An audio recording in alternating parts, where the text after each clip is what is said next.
So you just got a new camera and you're curious about this, and this. What are they?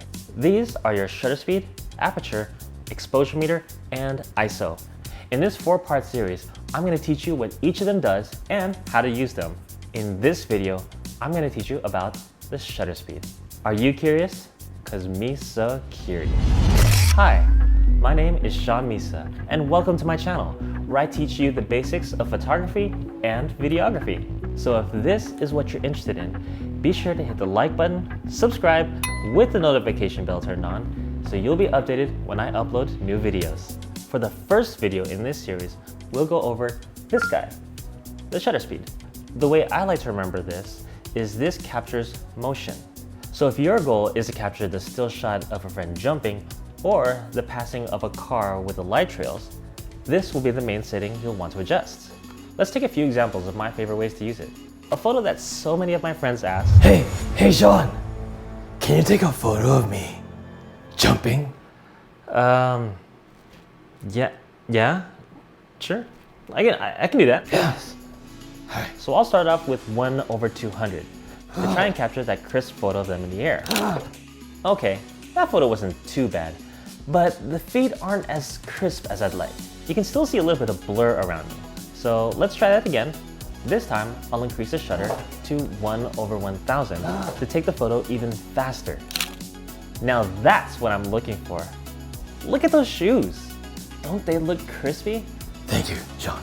By the way, those are my new Vessies, which I absolutely love. Super comfortable and waterproof. Hashtag not sponsored, by the way, but hashtag wouldn't mind if I were.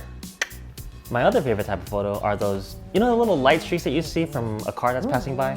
Yeah, those ones.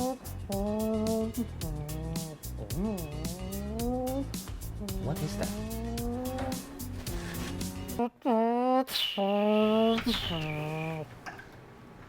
What are you doing? I'm trying to film here. I'm driving. Duh. You're not even in a car, and that's not even a steering wheel. Okay, I can imagine, okay? Jeez. Okay, fine. Just be quiet, okay? I'm trying to film here. Whatever. Thank you.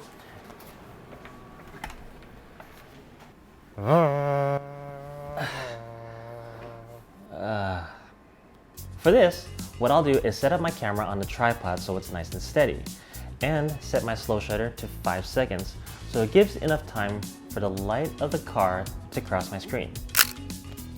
Pro tip, even when mounted on a tripod, the slight pressure of you pressing the shutter button can create a little bit of unwanted motion in your photo.